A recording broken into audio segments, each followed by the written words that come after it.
नमस्ते, मैं हूं श्याम योगी। दोस्तों, मैं आज आपको योग के बारे में बताऊंगा। थोड़ा सा चर्चा करना है योग के बारे में कि योग क्या है। योग सभी लोग करते हैं, लेकिन बहुत कम लोग जानते हैं। जो जानते हैं उनके लिए बहुत बहुत धन्यवाद कि आप फिर भी सुन रहे हैं मेरी वीडियो। तो योग में बताता हूँ योग क्या है। तो महर्षि पतंजलि जी ने इस सूत्र में लिखा है कि योगा से चित्त वृत्ति निरोध है। चित्त की वृत्तियों को कंट्रोल करना ही योग है।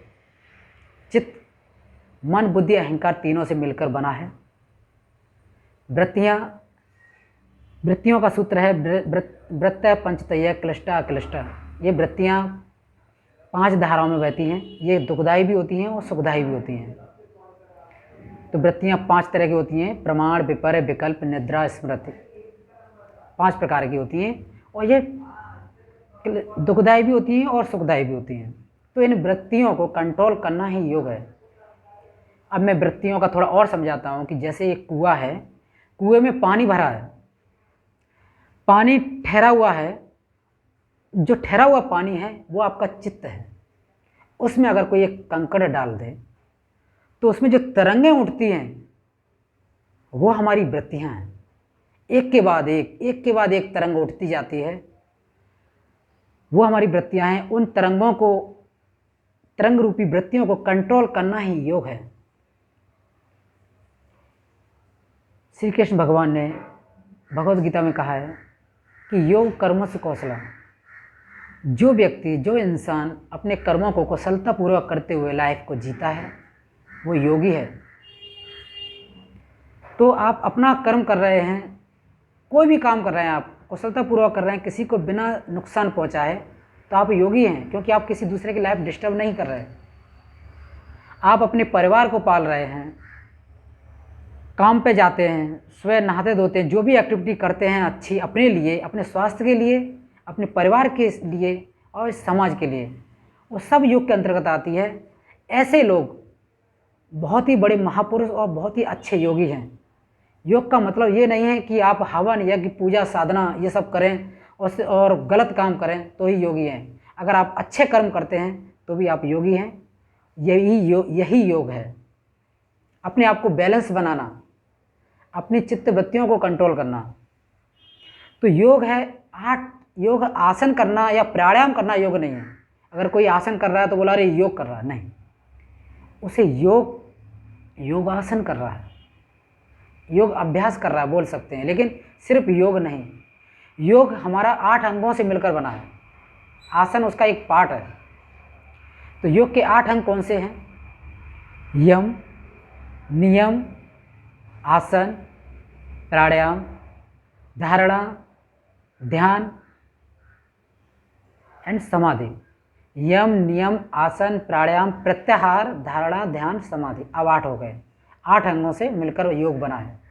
इनमें बाह्य अंग हैं, बाहरी अंग हैं यम, नियम, आसन, प्राणायाम, और आंतरिक अंग हैं धारणा, ध्यान, समाधि। जो ये प्रत्याहार है, जो बीच की दहलीज है, ये अपनी 5 इंद्रियां हैं, उनको अंतर्मुखी करना ही प्रत्याहार है। आँख, कान, नाक। आँख सुंदर देखना पसंद करती है, कान सुंदर मधुर सुनना पसंद करते हैं, और अपनी नाक है सुगंधित हवा या फूल की सुगंध लेना पसंद करती है। इन इंद्रियों का जो आहार कर रही हैं बाहर की तरफ, उनको अंतर्मुखी करना ही प्रत्याहार है। फिर इसके बाद शुरू होता है धारणा, ध्यान, समाधि। तो ये राजयोग के अंदर आ जाता है प्रत्याहार। तो योग के 8 अंग हैं। तो 4 हो गए आंतरिक अंग और 5 बाह्य अंग बोलते हैं कुछ लोग, और कुछ 3 बोलते हैं आंतरिक अंग। तो धारणा, ध्यान, समाधि ये हमें मेडिटेशन, ध्यान की ओर ले जाते हैं। ये अपनी आत्मा की शुद्धि के लिए और मन शांत करने के लिए ये सब किए जाते हैं। ये अपनी आत्मा की यात्रा है, आत्मा से परमात्मा का मिलन। योग का लक्ष्य ही यही है कि आत्मा से परमात्मा का मिलना, समाधि की ओर जाना, मोक्ष की प्राप्ति करना। तो हमें ग्रस्त जीवन में रह के अगर हम इतना नहीं कर सकते तो कम से कम आसन और प्राणायाम, यम नियम फॉलो करके आसन और प्राणायाम तो हम कर ही सकते हैं। इससे क्या होगा कि हमारा शरीर और मन दोनों शांत और शुद्ध रहेंगे और समाज के प्रति हमारा रवैया व्यवहार अच्छा रहेगा और हम एक अच्छी और कुशल लाइफ जी पाएंगे। जब सबके साथ हमारा व्यवहार अच्छा रहेगा तो किसी प्रकार का हमें कोई तनाव नहीं होगा। ये हैं योग के 8 अंग। अब योग किसे करना चाहिए? कई भ्रांतियाँ फैलाते हैं लोग कि मुसलमानों के लिए ये नहीं है। ये भाई मुसलमान, जैन, कोई भी किसी भी धर्म के लोग हों, सबके लिए है ये योग। यह योग किसी भी प्रांत, किसी भी देश के लोग इसे कर सकते हैं। इसे बूढ़े, बहुत ज़्यादा बूढ़े, बच्चे, जवान, कमज़ोर और शक्तिशाली लोग भी इसे कर सकते हैं। सबके लिए है योग, सबको इसकी आवश्यकता पड़ती है। ऐसा नहीं है कि जो मजबूत और स्ट्रांग लोग हैं उनको योग की आवश्यकता नहीं है, क्योंकि मन शांत करने के लिए योग की आवश्यकता पड़ती है, न कि जिम की। आपके अंदर के ऑर्गन्स की मसाज के लिए आपको योग की आवश्यकता पड़ती है, आसन की आवश्यकता पड़ती है, न कि जिम की। तो जिम अपना एक अलग महत्व रखती है, व्यायाम अलग महत्व रखता है और योग अपने आप में एक अलग महत्व रखता है। तो हमें योग को ध्यान में रखते हुए योग अवश्य करना चाहिए। योग से बेहतर कुछ भी नहीं है। कब करना चाहिए? सुबह ब्रह्म मुहूर्त में करना चाहिए, सूर्योदय से पहले। नहा के करें तो और ज़्यादा अच्छा है, क्योंकि इसमें योग में हम ओम और कुछ मंत्रों का प्रयोग करते हैं। तो मंत्र शुद्ध पवित्र शरीर हो उसमें करें तो अच्छा है, क्योंकि देवताओं का वास पवित्र शरीर में ही हो सकता है।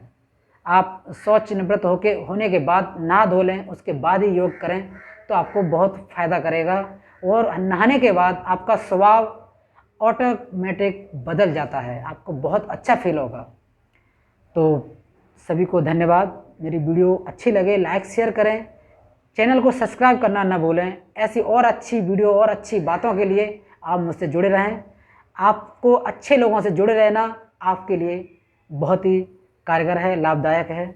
जय हिंद, जय भारत, भारत माता की जय।